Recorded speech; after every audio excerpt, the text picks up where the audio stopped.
Sunday as we celebrate the Feast of Epiphany, the manifestation of God.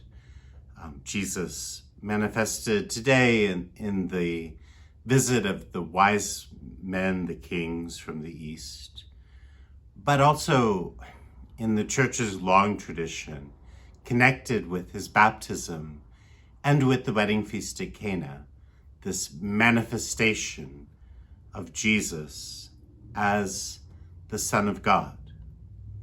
And we're reminded in many ways that more complex than encountering Jesus, many encountered him, but recognizing in the encounter an encounter with God, with love, with salvation, an encounter with Messiah, an encounter with Emmanuel, an encounter with God.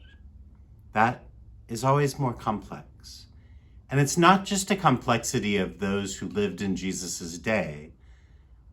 It's easy for us to recognize that this historic figure was the Son of God, but for us to recognize the encounters that we have with God in our daily lives and appreciate the love, the salvation, Emmanuel, God with us, that is brought in those encounters. That is much more difficult.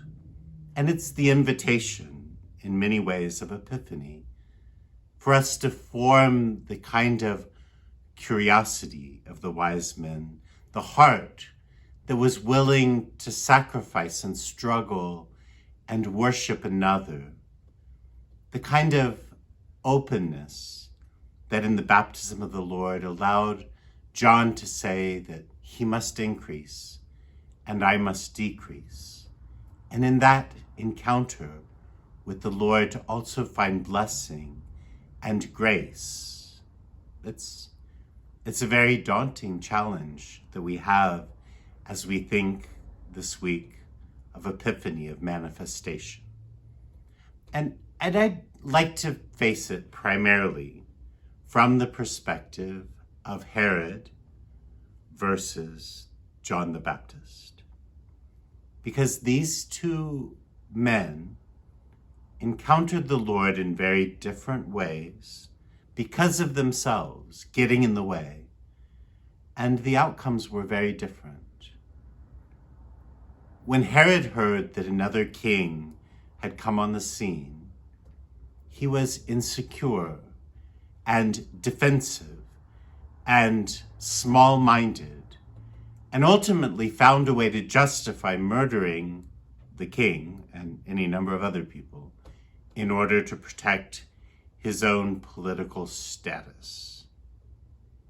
And we could be very hard on Herod unless we recognized in our own lives the ways that we can also be defensive and hurtful of others, rather than in our encounter with them find God and find growth and find possibility and find love. But instead, lest we risk being challenged or changed, we reject and hurt, sometimes the people that we love.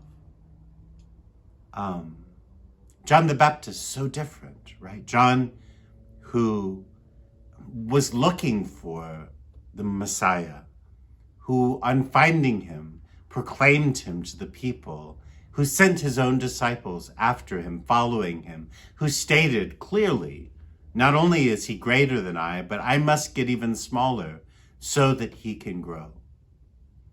And one would have thought that that would have made John small, but it doesn't. It makes him huge. And it's in becoming a disciple, and it's in that relationship ultimately of love and not of ego-driven selfishness that John shines most brightly, that John did the most good. For us to think of those encounters with the Lord and the ways that they might challenge me. It's a worthwhile reflection this week. Am I open to those challenges? Am I willing to let these encounters be encounters of love, of discipleship, of generosity? Am I curious and searching and looking, or do I get surprised by the Lord's appearance? And in my surprise and fear and defensiveness, do I lash out and hurt others? I think with great shame on the way that during some of the last 50 years, the church dealt with child sexual abuse. And instead of acknowledging this, dealing with it, facing it, for how many years were we willing to let others suffer in order to protect defensive Herod? And I'm grateful that that's not the reality of our church today. And I'm grateful every time that we, as an institution, suffer shame, every time that we, as an institution, are ridiculed or mocked, because ultimately we must decrease. I must decrease. So many ways. That's not just true of church and priesthood, it's true of marriage and family. That in order to let God shine forth, I have to not get in the way. And we all know other people, right, who seem to regularly get in their own way and keep the good things that God would do through them from happening because they get in their way, their ego, their need to be loved and esteemed.